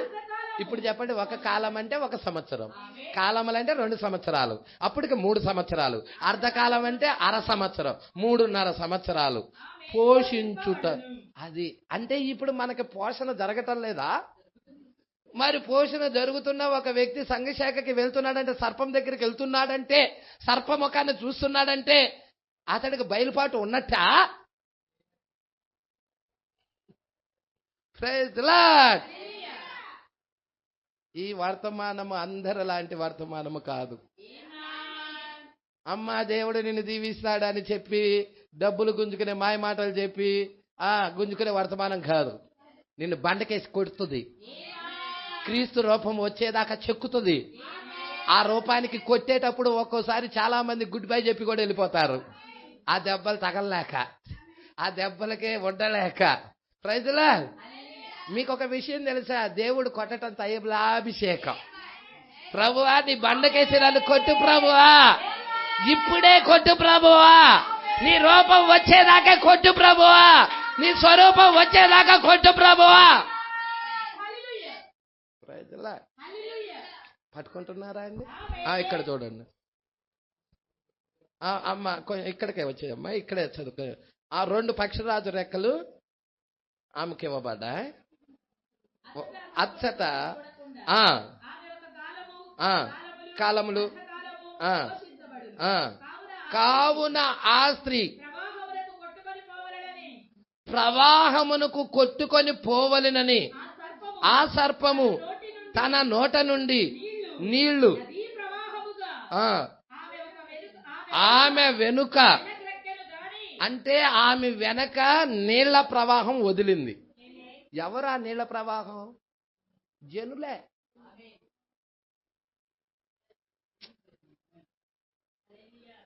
ఆ స్త్రీ కూర్చున్న నీరు ఏదో కాదు, ప్రజలను, జనములను, జన సమూహాలనే సూచిస్తుంది. అంటే నీళ్ల ప్రవాహం వదిలిందంటే అర్థం ఏంటి? ఆ యొక్క స్త్రీని మృంగేయటానికి, చంపటానికి. అంటే వాళ్ళు ఎవరు? సమస్త డినామినేషన్ నుండి, సమస్త ప్రభుత్వ అధికారాల నుండి ఈమె మీదకి ఒత్తిడి. ఎవరి మీదకి? 1,44,000 మందికి ఒత్తిడి అలాగో వధువులో ఉన్న స్త్రీ మీద కూడా ఒత్తిడి. ఆ యొక్క ఎత్తబాటుకు ముందుగా ఈ సువార్త ముయ్యబడాలి కాబట్టి, ప్రజల అన్ని జనుల దగ్గర క్లోజ్ అవ్వాలి కాబట్టి ఏం జరుగుతుందయ్యా అంటే ఈ యొక్క ఎంటై మెసేజ్ సంఘాలను క్లోజ్ చేస్తారు. ఎప్పుడైతే క్లోజ్ జరుగుతుందో ఇక లేదు టైం. దేవుడు ఇక ఆ టైంలో ఏం చేస్తాడంటే ఆమె పక్షాన నిలబడటానికి వస్తాడు. ఎందుకంటే నీకన్నీ కట్ చేస్తారు. నీకు కార్డు ఉంటేనే, ఆ ఫెలోషిప్ కార్డు ఉంటేనే ఏదైనా, నీ బ్యాంకు నుండి డబ్బు తెచ్చుకోవాలన్నా, నువ్వు ఇత్తనాలు అమ్మాలన్నా, కూరగాయలు కొనాలన్నా, నూనెలు కొనాలన్నా, బియ్యం కొనాలన్నా, లేకపోతే నీ దగ్గర ఉన్నది అమ్మాలన్నా, లేకపోతే నువ్వు బ్యాంకుకి వెళ్ళి ఏదన్నా తెచ్చుకొని పోషించుకోవాలన్నా, కుటుంబాన్ని పోషించుకోవాలన్నా ఆ కార్డు కావాలి. ప్రజల అది లేకపోతే నీకు ఇక లేదు. ఆ టైంలో ఏం జరుగుతుందంటే ఈమె ఆహారాన్ని సృష్టించుకుంటుంది. ఈమె ఆహారాన్ని సృష్టించుకుంటుంది. ఎలా సృష్టించుకుంటుంది? 5 రొట్టెలు 2 చేపలు 5,000 మందికి పంచిన ఆ దేవుడు అక్కడ ప్రత్యక్షమవుతాడు. సారేపతి గ్రామంలో ఉన్న విధవరాల దగ్గర ఏ విధముగా ఆహారం సృష్టించబడినదో అలా సృష్టించబడుతుంది. నూనె తీస్తుంటే వస్తుంది, పిండి తీస్తుంటే వస్తుంది. ఎందుకయ్యా అంటే ఈమె పక్షాన ఆయన నిలబడబోతున్నాడు. Praise the lord. ఎప్పుడైతే ఆ కార్యము జరుగుతుందో నీకు ప్రభుత్వం అన్నిటి నుండి క్లోజ్ అవుతుంది, నీకు పై నుండి సహాయం దొరుకుతుంది. Praise the Lord. పట్టుకుంటున్నారా? ఇక నువ్వు స్పోకెన్ వర్డ్ మినిస్ట్రీ ద్వారా బతుకుతావు. ఈ స్పోకెన్ వర్డ్ మినిస్ట్రీ ద్వారా బతకాలి అంటే ఈ లోపు నీకేం కావాలంటే పరిశుద్ధాత్మ అభిషేకం జరగాలి, అగ్ని బాప్తిజం జరగాలి, పరిశుద్ధాత్మతో నింపబడాలి. ప్రజల ఒకవేళ పరిశుద్ధాత్మతో నింపబడలేదనుకో, అప్పుడు నింపబడతామంటే లే. నింపబడిన వారి పక్షాన నిలబడతాడు అక్కడ. ఇప్పుడు నువ్వు అప్పుడు నింపబడటం కాదు, ఇప్పుడే నింపబడాలి. ప్రజల ఇప్పుడే సమయం ఉండినప్పుడే నువ్వు నింపబడాలి. సంఘాలు క్లోజ్ చేసినాక నీకు వర్తమానం వెళ్ళదు. వెళ్ళిద్దు అనుకుంటున్నారా? సంఘాలు ఎప్పుడైతే క్లోజ్ చేశారో వర్తమానం వెళ్ళదు. ఈ రోజు సంఘాల దగ్గరికి సాకులు చెప్పే వాళ్ళందరూ రేపొద్దున బోరున ఏడవబోతున్నారు, కన్నీరు పెట్టి ఏడవబోతున్నారు, భయంకరమైన స్థితిలోకి వెళ్ళబోతున్నారు వాళ్ళు. ప్రజల సంఘములు క్లోజ్ చేసిన తర్వాత నీకు వర్తమానం దొరకదు, సేవకుడు ఉండడు, సహవాసము ఉండదు, అప్పుడు టైం కూడా ఎంతో ఉండదు, చాలా కొద్ది టైమే. Days, just days. మీరు చూడండి, ప్రధాన దూత శబ్దము నుండి దేవుని బోరికి 40 రోజులే ఉంది, 40 డేసే ఉంది మొదటి రాకడలో. డేస్ అంతే, కొద్ది రోజులే ఉంటది. ప్రజల కాబట్టి ఒత్తిడి వచ్చిందంటే నీ పరిస్థితి పరిశుద్ధాత్మ బాప్తిజం పొందుకోకపోతే ఖాళీ. ఖచ్చితంగా ఆ మృగపు ముద్రని నువ్వు వేసుకోవటం ఖాయం. నువ్వు భరించలేవు ఆ టార్చర్ని. నీ బిడ్డలు నీ ముందే ఆకలితో అల్లాడిపోతా ఉంటారు. నువ్వు చూస్తా ఉండలేవు. వేయించుకోవడం ఖాయం. Praise lord. మృగపు ముద్ర వేయించుకున్నప్పుడు నువ్వు నరకానికి వెళ్ళటం కూడా ఖాయమే. Praise lord. నిజం. కావాలంటే పరిశుద్ధ గ్రంథం చెప్తుందో లేదో ఆ ప్రకటన గ్రంథం 3వ అధ్యాయం చూడు. ప్రకటన గ్రంథం 14వ అధ్యాయము 9వ వచనం, 9, 13. Praise Lord. దేవుడికి మహిమ కలుగునుగా. 9వ వచనం 3వ దూత వర్తమానం. Praise Lord. బైబిల్లో చెప్పిన విషయాలు అవి. జాగ్రత్తగా గమనించండి, జాగ్రత్తగా ఫాలో అవ్వండి. ఒత్తిడి వచ్చిన తర్వాత లబోదిబో ఏడ్చినా రొమ్ములు కొట్టుకున్న ప్రయోజనం ఉండదు, రాకముందే. అందుకే మనకు ఒక లేఖనం ఉంది, దీపము ఉండంగల్నే, ఆ సామెత, దీపము ఉండంగల్నే ఇల్లు చక్కబెట్టుకో. అది మంచి వాడు. Praise Lord. అందుకే ఇక్కడ అంటా ఉన్నాడు. అమ్మ 16, 15 చూడమ్మా. ఆ స్త్రీ ప్రవాహమునకు కొట్టుకొని పోవాలనని ఏం చేస్తుంది? ఇక్కడ స్త్రీ మీద ఒత్తిడి తీసుకొస్తుంది. అంటే 7వ బోర కింద ఎన్నుకోబడిన వారికి ఒత్తిడి వస్తుందంటే 7వ ముద్ర కింద 7వ సంఘకాలంలో ఎన్నుకోబడిన వారికి కూడా ప్రపంచం దగ్గర నుండి ఒత్తిడి వస్తుందా? ప్రపంచం దగ్గర నుండి, ఇది అధికారుల దగ్గర నుండి, ప్రపంచం దగ్గర నుండి రాబోతుంది. ప్రభుత్వం వాడిది కాబోతుంది. ప్రభుత్వమే వాడిది. పట్టుకుంటున్నారా? ప్రభుత్వమే అపవాదిది. ఊరుక భాష గారు ప్రభుత్వం అపవాది ఎందుకంటారు? మొదటి రాకల్లో వచ్చినప్పుడు ఈ లోక రాజ్యాలన్నీ నావి అన్నాడు. ఎవరు అంది? అపవాది. మరి ఎవరిది చెప్పండి నాకు. వాడిది కాకపోతే ఎందుకు? ప్రవక్త ఏమన్నాడు? ఇదంతా సాతానేదేను అన్నాడు. అందుకే హత్యలు, మానభంగాలు, దోపిడీలు, అవినీతి, పాపము ఎక్కువగా ఉండిపోయింది. సాతాను ఏదేనిది. వాడు ప్రభుత్వం ఇది. వాడి ప్రభుత్వంలో మనమున్నాము. ఇప్పుడు మనల గురించి జాగ్రత్త తీసుకోవడానికి, శ్రద్ధ వహించడానికి బలిష్ఠుడైన దూత మనం ఆయన పక్షాన నిలబడ్డా కాబట్టి ఆయన మన పక్షాన నిలబడటానికి ఆ ఒత్తిడి టైంలో షడ్రక్, మేషక్, అబేద్నెగోలు ఒత్తిడి టైంలో ఏ దూత అయితే నిలబడ్డాడో అదే దూత మన పక్షాన నిలబడబోతున్నాడు. గ్లోరీ. దానియేలుకి సింహబోల్లో వేసినప్పుడు ఒత్తిడి టైంలో ఏ దూత అయితే దానియేలు దగ్గరికి వచ్చాడో అదే దూత మన దగ్గరికి కూడా రాబోతున్నాడు. Praise Lord. వాక్య పక్షాన నిలబడండి, పరిశుద్ధాత్మ బాప్తిజం పొందుకోండి.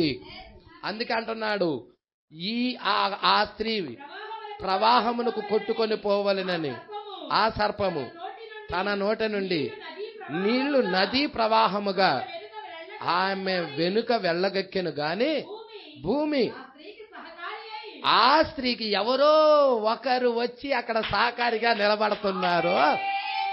ఓ దేవుడికి మహిమ కలుగును గాక. ఇక్కడ మనం చూసినామా జకర్యా గ్రంథం 14వ అధ్యాయంలో వాళ్ళని ఆ యొక్క శత్రు జనాభా అందరూ చుట్టుముట్టినప్పుడు అక్కడ సహకారిగా ఎవరో ఒకళ్ళు వచ్చారు కదా. ఆ ఒలివ కొండ మీదకి వచ్చారు కదా. కాలు మోపినప్పుడు ఒలివ కొండ 2గా ఇరిగిపోయినది.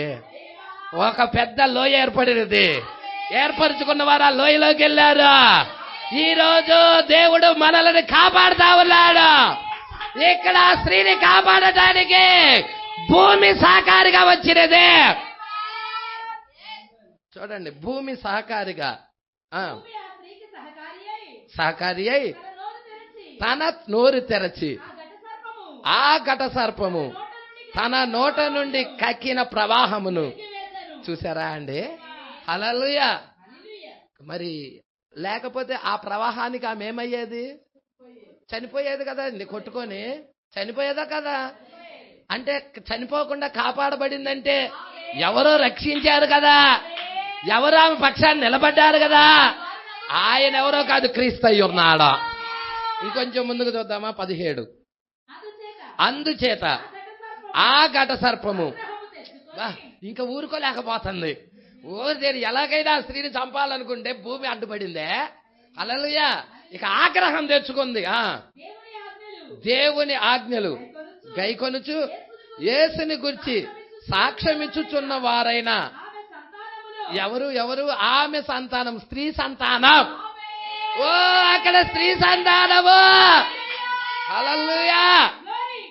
ఆదికాండము 3వ అధ్యాయములో ప్రవచనం ఉందా? అక్కడ నీకును స్త్రీకినే, నీ సంతానముకు స్త్రీ సంతానమునకు వైరం కలగజేసేదలో.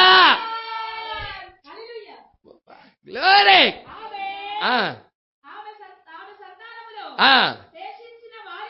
ఆమె సంతానములో శేషించిన వారితో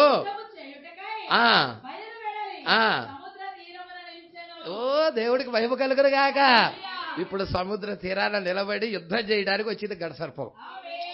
పట్టుకుంటున్నారా అండి? ఎవరితో? శేషించిన వారితో. ఎవరా శేషించిన వారు? ఎన్నుకోబడిన జనులతో, ఏర్పరచుకున్న వారితో. ఎల్లప్పుడూ వాడు ఫైటింగే చేస్తాడు. చూసారా అండి? వాడు స్వభావం ఏం మారదు. పాముకి పాలు తాగిచ్చినా దాని స్వభావం మారిద్దా? మారనే మారదు. హల్లెలూయా. అది భయంకరం. దాని పుటికే పాము. అది విష సర్పం. Praise the Lord. పట్టుకుంటున్నారా? సరే, ఇక్కడికి వచ్చేద్దామండి మనం.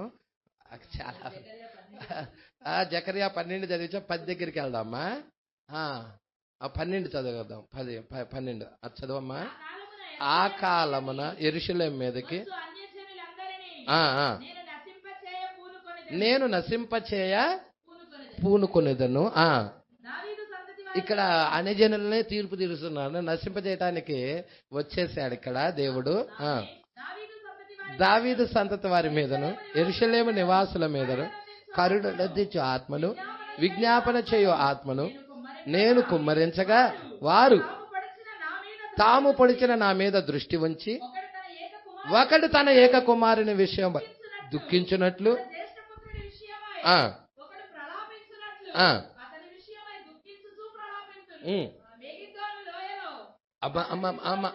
ఇది చూడమ్మా, ఇది చూడు. మెగిద్దోనను లోయలో హదద్రీమోనను దగ్గర జరిగిన యెరూషలేములో ఒక్క నిమిషం మీరు ప్రకటన గ్రంథము 16వ అధ్యాయం తీయమ్మా. 16 అమ్మ. ఈ విషయాలన్నీ మీరు జాగ్రత్తగా చూడాలి. ఇవన్నీ ఒకదానికొకటి లింక్ ఉంటాయి అన్నమాట. 12 నుండి చదవమ్మా. 6వ దూత అంటే బూరలకి పాత్రలకి మధ్యలో ఎంత గ్యాప్ ఉంది? 3 అధ్యాయాల గ్యాప్ ఉంది. పట్టుకుంటున్నారా? 3 అధ్యాయాల గ్యాప్ ఉంది. ఆ గ్యాపులో నీకు ప్రకటన గ్రంథం 12వ అధ్యాయం కనపడుతుంది, 13వ అధ్యాయం కనపడుతుంది, 14వ అధ్యాయం కనపడుతుంది. అర్థమవుతుందా? అంటే 13వ అధ్యాయం అంతా క్రూర మృగాలు, సముద్రం నుండి వచ్చిన కురముఖం, భూమిలో నుండి వచ్చిన కురముఖము, తర్వాత ఆ ప్రతిమ గురించి రాయబడుతుంది. 12వ అధ్యాయం ఘట సర్పము, అది హింస గురించి రాయబడతా ఉంటుంది. క్రూర మృగము గురించి, దాని ప్రతిమ గురించి 13లో రాయబడుతుంది. అవునా? మృగము యొక్క ముద్ర గురించి 14లో మనకు చూస్తా ఉన్నాం. కుడి చేతైనా ఎడమ చేతైనా 13, 14లో కనపడుతుంది. ఇక్కడ మనం చూడండి 6వ దూత ఈ పాత్రలు ఇవేంటండి? పాత్రలు ఇవి. దేవుడికి మహిమ కలుగును గాక. అంటే ఇప్పుడు 6వ దూత తన పాత్ర ఎక్కడ కుమ్మరిస్తున్నాడు? యూఫ్రటీస్ అన్న నది మీద.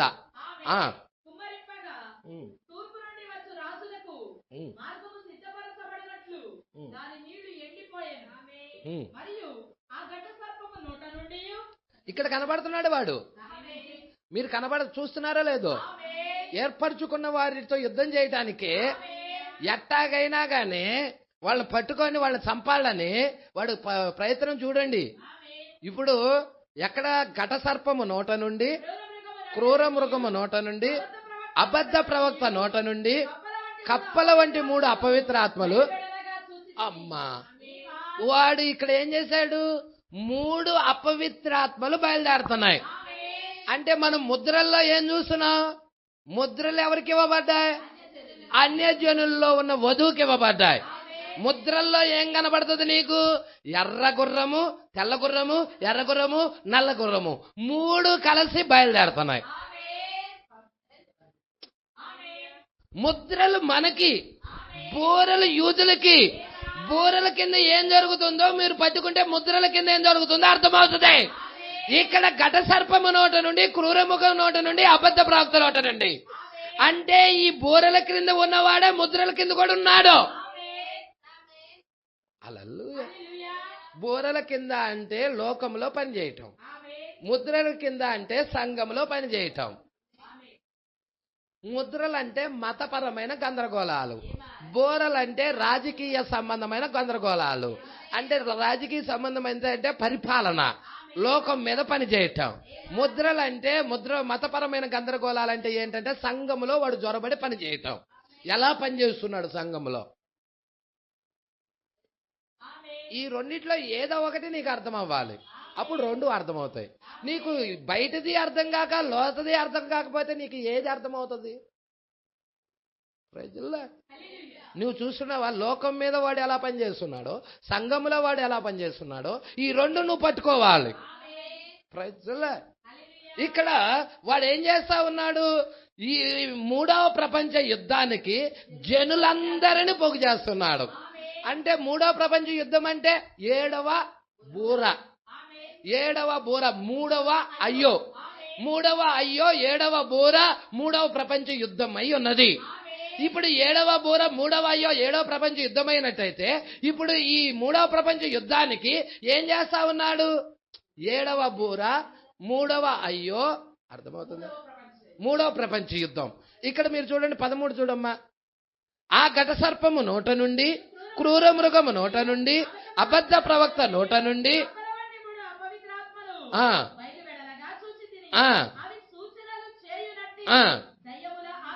ఈ అన్ని దయ్యాలే. ఘట సర్పం నోట నుండి వచ్చింది దయ్యమే, క్రూరముఖం నోట నుండి వచ్చేది కూడా దయ్యమే, అబద్ధ ప్రవక్త నోట నుండి వచ్చేది కూడా దయ్యమే. ఆ దయ్యము యొక్క స్పిరిట్ అయి ఉన్నది, అదే దయ్యము యొక్క ఆత్మలు అయి ఉన్నాయి అవి. నువ్వు అవి లాలన చేయు ఆత్మలు టేపు విన్నావు. ఎంతమంది విన్నారు?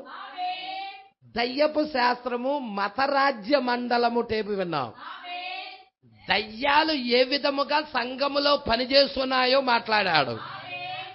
అవి ఏ విధముగా అవి ముసుకేసుకొని సంఘములో అవి ఏలుబడి చేస్తున్నాయో, అవి ఎలా పనిచేస్తున్నాడో మొత్తం మాట్లాడాడు. కాబట్టి ఘట సర్పము నోట నుండి, క్రూరముఖం నోట నుండి, అబద్ధ ప్రవక్త అంటే సంఘాల్లో వాళ్ళు, లోకంలో వాళ్ళు మొత్తము కూడా ఘట సర్పము కానీ అన్ని ఏం చేస్తుందంటే వీళ్ళందరినీ హెర్మగెద్దోని యుద్ధానికి పోగు చేస్తుంది, ప్రజల్ని నడిపిస్తుంది. చూడమ్మా 14. అవి సూచనలు చేయనట్టు దయ్యాల ఆత్మలే, అవి సర్వాధికారి అయిన దేవుని మహాదినమున జరుగు యుద్ధమునకు లోకమందంతట ఉన్న రాజులను, అంటే రాజులు ఎవరో కదా, పరిపాలనా దక్షులు. అంటే ఈడు పరిపాలనా దక్షుల మీద టార్గెట్ పెట్టాడంటే పరిపాలనా దక్షుల మీద అందరికంటే ఇది హెడ్ గా ఉన్నాడు. ఈ హెడ్ చెప్పి అందరూ వీళ్ళు వినాలి. అంటే వీళ్ళందరూ కూడా ఏం చేస్తారంటే వాడి కింద వాడు ఏం చెప్పాడో అవి వీళ్ళు నెరవేరుస్తా ఉంటారు. ఈ రాజులను కూడా పోగు చేస్తారు. ఓన్లీ రాజులే కాదు, ప్రజల ఓన్లీ రాజులే వచ్చారు అనుకుంటున్నారా మీరు? ప్రకటన 19లో వాళ్ళు ఎవరెవరు వచ్చారో ఉండిద్ది. చూడండి మీరు ఎవరెవరు వచ్చారో ప్రకటన 19లో. అమ్మా 17, 19, 17. మరియు ఒక దూత, ఎవరో తెలుసా దూత? బలకాల ప్రవక్త, బల ప్రవక్త విలియం మ్యారియన్ బ్రనహాం. ఎక్కడ నిలబడ్డాడు? సూర్యబింబంలో నిలబడ్డాడా?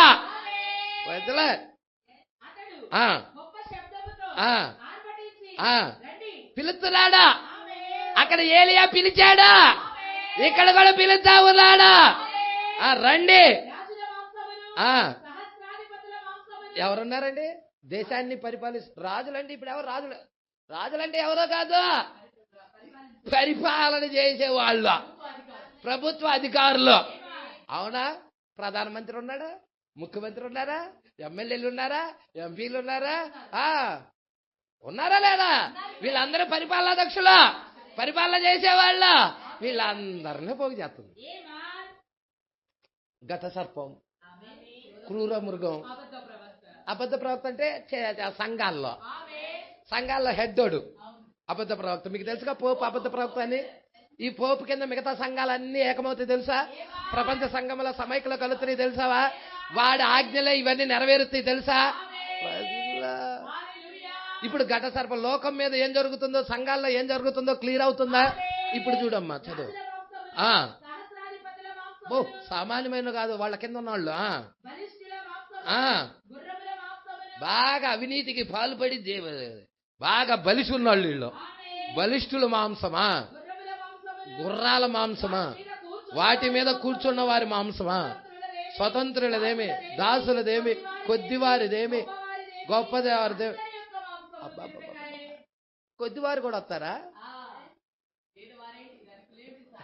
కొద్దివారు కూడా వస్తారా? సామాన్లు కూడా వస్తారా? ఆ యుద్ధానికి తీసుకొచ్చింది, తీసుకొస్తుంది, అందరినీ పోగు చేస్తుంది. చూడు చదువమ్మా, 16 అధ్యాయం దగ్గరికి రా. ఘట సర్పము నోట నుండి, క్రూర మృగము నోట నుండి, అబద్ధ ప్రవక్త నోట నుండి కప్పల వంటి 3 అపవిత్రతలు.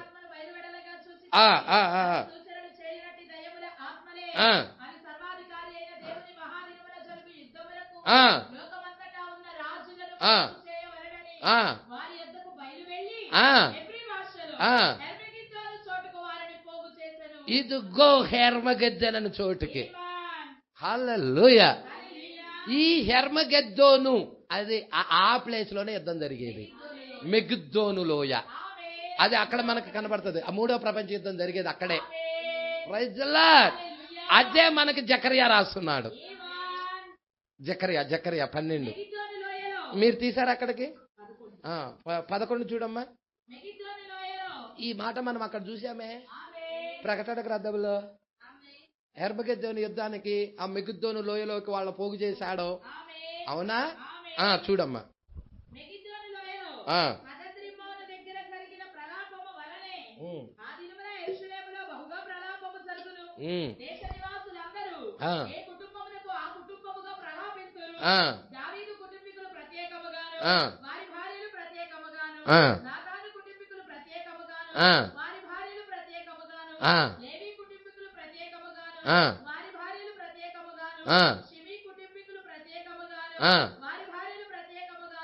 మిగిలిన వారిలో ప్రతి కుటుంబపు వారు ప్రత్యేకముగాను వారి భార్యలు ప్రత్యేకముగాను ప్రలాపింతురంటే ఏడుతారు రూము. అదే నీకు మత్తయి సువార్త 24వ అధ్యాయము 31వ వచనములో ఉన్నది. చూడమ్మా చూడు అక్కడ. మరియు ఆయన గొప్ప బూరతో 30 చూడమ్మా.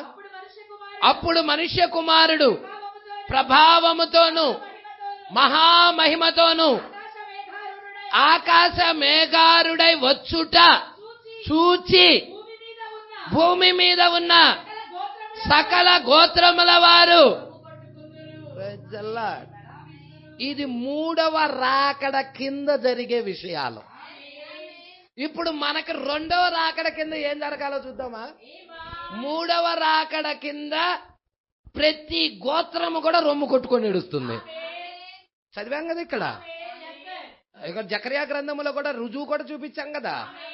అది వధువు ఎత్తబడిన తర్వాత, అంటే ప్రకటన 10 అనేది వధువు ఎత్తబడిన తర్వాత వారికి కూడా ఉందని. ఇప్పుడు ప్రకటన 10 అనేది మనకు కూడా ఎలాగో చూపిస్తాను. లూకా సువార్త 21:27. అమ్మ తీసారా చూడనా. అప్పుడు మనుష్య కుమారుడు ప్రభావముతోను మహామహిమతోను మేఘారుడై వచ్చుట చూతురు. ఇవి జరుగనారంభించినప్పుడు మీరు ధైర్యము తెచ్చుకొని. ఇక్కడ రొమ్ము కొట్టుకుంటారని ఏమన్నా రాశాడా? ప్రలాపిస్తారని ఏమన్నా రాశాడా? ఇదేంటి? వధువు ఎత్తబడే ముందు అన్యజనుల దగ్గరికి మనుష్య కుమారుడు మేఘం ధరించుకొని రావటం. ప్రజల అక్కడిదేంటి? మత్తయి 24:30 ఉన్న అక్కడిదేంటి?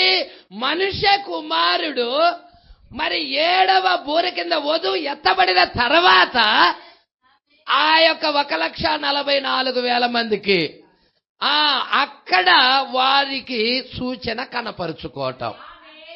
వారు ఏడుస్తారు, వారు ప్రలాపిస్తారు. హల్లెలూయా. జ్యేష్ఠ పుత్రుడు ప్రలాపిస్తే ఎలాగా జరుగుతుందో అలా ప్రలాపిస్తారు. అందుకే అక్కడ రొమ్ము కొట్టుకొని ఏడుస్తారు. ప్రజల ఇప్పుడు మనకు రాకడికి పోయింది. అక్కడ మన దగ్గరికి వచ్చేదలకేంటి? 7వ సంఘ కాలములో 7వ ముద్ర కింద ఏం జరుగుతుందంటే మనుష్య కుమారుడు రాకడ జరుగుతుంది. ప్రజల అంటే 7వ ముద్ర 7వ సంఘ కాలంలో కూడా ఉన్నదా పాస్టర్ గారు? అంటే ప్రభు రాకడ అనేది 7వ సంఘ కాలంలో కూడా ఉన్నదా? 7వ ముద్ర అనేది 7వ సంఘ కాలంలో కూడా ఉన్నదా? ఉన్నది. ప్రజల కాబట్టి అక్కడ ఏమంటున్నాడు? అప్పుడు మనుష్య కుమారుడు మన దగ్గరికి వచ్చేదలకే అప్పుడు మనుష్య కుమారుడు ప్రభావముతో మహామహిమతో మేఘారుడై వచ్చుట చూతురు. ఎప్పుడైతే ఈ కార్యము జరిగినదో అప్పుడు అంటున్నాడు, ఇవి ఎప్పుడైతే జరిగి ఉన్నాయో మీరు ధైర్యం తెచ్చుకోండి, మీ తలలు ఎత్తుకోండి, మీ విడుదల అంటే మీరు విడిపించబడటానికి ఎత్తబడటానికి సమీపముగా ఉన్నదని తెలుసుకోండి. ఇది మన దగ్గరకు వచ్చిన రాకడ. ప్రజల ఇక్కడికి వచ్చేసేద్దాం, మనకు సమయం అయిపోతుంది. 179 మరియు ఆయన గొప్ప బూరతో తన దూతలను పంపును, వారు ఆకాశం యొక్క ఈ చివరి నుండి ఆ చివరి వరకు నలుదిక్కుల నుండి ఆయన ఏర్పరచుకున్న వారిని పోగు చేతురు. ఇప్పుడు ఆయన ప్రారంభించును. హల్లెలూయా. అవునండి. 180 చూడండి. ఆయన ఇక్కడ 7వ ముద్ర గురించి ఏమీ చెప్పలేదు. 7వ ముద్ర గురించి ఏమీ చెప్పలేదు. చూసారా? ఆయన 6వ ముద్ర గురించి చెప్పాడు. ఇదంతా 6వ ముద్రదు. ఇప్పుడు యూదులకు మనం చూసిందంతా 6వ ముద్ర కింద జరిగేది. 6వ ముద్ర గురించి చెప్పాను. మొదటి ముద్ర, 2వ ముద్ర, 3వ ముద్ర, 4వ ముద్ర, 5వ ముద్ర మరియు 6వ ముద్ర గురించి ఆయన చెప్పాడు మత్తయి సువార్త 24వ అధ్యాయంలో. అయితే గమనించండి, అంజూరపు చెట్టును చూచి ఒక ఉపమానం నేర్చుకోండి. అంజూరపు కొమ్మ లేతదై చిగురించినప్పుడు వసంతకాలం ఇంకా సమీపముగా ఉన్నదని మీకు తెలియను. ఆ ప్రకారమే మీరు ఈ సంగతులన్నీ జరుగుట చూచినప్పుడు ఆయన సమీపమునే ద్వారము దగ్గరే ఉన్నాడని తెలుసుకున్నాడు. రైతులా, ఇది నెక్స్ట్ వారానికి మనం వదిలిపెడదాం. ఎందుకయ్యా అంటే ఇక్కడ 3 ప్రశ్నలు ఉంటాయి. 3 ప్రశ్నలు ఉంటాయి. ఒకటి, రాతి మీద రాయి నిలబడని కాలం ఎప్పుడు జరుగును, రాకడ సూచనలు 2వ ప్రశ్న. 3వ ప్రశ్న యుగ సమాప్తికి సూచనలు. వీటి గురించిన వివరణ మనకు తెలియాలి. రాయి మీద రాయి నిలబడని కాలము వచ్చినప్పటికి ముందే ప్రభు రాకడ జరిగింది. రాకడ సూచనల గురించి కూడా మాట్లాడేటప్పుడు ప్రభు రాకడ గురించి మాట్లాడతాడు. అంటే రాయి మీద రాయి నిలబడ దగ్గర అక్కడ 7వ ముద్ర ఉంది ముందు. ఇక్కడ కూడా రాకడ సూచనలో కూడా 7వ ముద్ర ఉంది. యుగ సమాప్తి దగ్గర కూడా 7వ ముద్ర ఉంది. 7th సీల్ అక్కడ కూడా ఉన్నది.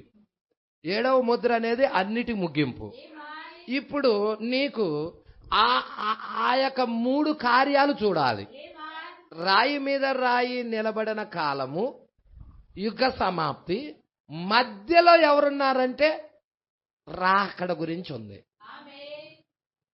3 ప్రశ్నల్లో మొదటి ప్రశ్న రాయి మీద రాయి నిలబడిన కాలం, చివరి ప్రశ్న యుగ సమాప్తి.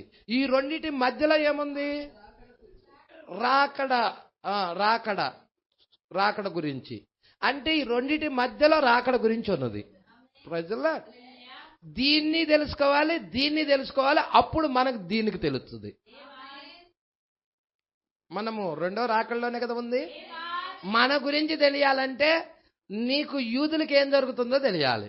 అంటే అందుకే మత్తయి సువార్త 24వ అధ్యాయం హోంవర్క్. మీకు హోంవర్క్ అది మీరు వింటారో, టేబుల్ వింటారో, చదువుతారో, ప్రతి పాయింట్ కూడా మీరు బాగా 1కి 5 సార్లు చదివిరండి. ఎందుకంటే దాని మీదే పూర్తి లెసన్ ఉండబోతుంది. Praise the Lord. అర్థమవుతుంది ఏంటి? మత్తయి సువార్త 24వ అధ్యాయం. Praise the lord. ముద్రల అధ్యాయం. అది ఒక అధ్యాయమే కదా అంటే కాదు, ఆ దాంట్లో బైబిల్ అంతా ఉంది. ఉన్నాయి, చాలా ఉన్నాయి, దాంట్లో చాలా విషయాలు ఉన్నాయి. అందుకే ప్రతి పాయింట్ కూడా ఇంపార్టెంటే. జాగ్రత్తగా చదవండి. అక్కడ మనం ఎక్కడున్నామో పట్టుకోవాలి. ఆ అధ్యాయంలో మనం ఎక్కడున్నామో పట్టుకోవాలి. దేవుడికి మహిమ కలుగును గాక. ఆ రాకడ సూచనలు గురించి ఆయన మాట్లాడేటప్పుడు దేని గురించి మాట్లాడుతున్నాడు, ఇప్పుడు ఏం జరిగింది, ఏం జరగబోతున్నాయి, ఏం జరగాలి, ఇవన్నీ కూడా మనం తెలుసుకుందాం. హల్లెలూయా. మిస్ అవ్వకండి. చాలా వండర్ఫుల్ సబ్జెక్టు, సామాన్యమైన సబ్జెక్ట్ కాదు అది. ఆ 3 మీకు నెక్స్ట్ వారం చెప్తాను. ఎందుకంటే దాన్ని టచ్ చేశారనుకో, ఇప్పుడు 1:30 వర్తమానం ఉంది. టచ్ చేశారంటేనే అక్కడే 1:30 వర్తమానం ఉంది. అందుకే జాగ్రత్తగా. మనకి 182వ పేరాలోనే వాళ్ళు అడిగారు, ఈ ప్రపంచం యొక్క ముగింపుకు సూచనలు ఏంటని. అదే యుగ సమాప్తికి సూచనలు అంటే. ప్రపంచం యొక్క ముగింపు, యుగ సమాప్తికి సూచనలు పట్టుకుంటున్నారా? కాబట్టి జాగ్రత్తగా పట్టుకోండి. మీరందరూ చదివి వస్తారనుకుంటా. 7వ ముద్ర చాలా ఇంపార్టెంట్. అన్నిటి గురి యొక్క అంతములో 7వ ముద్ర ఉంది. Praise the Lord. మీరు ఈ విషయాలు ధ్యానం చేస్తారని నమ్ముతున్నాను.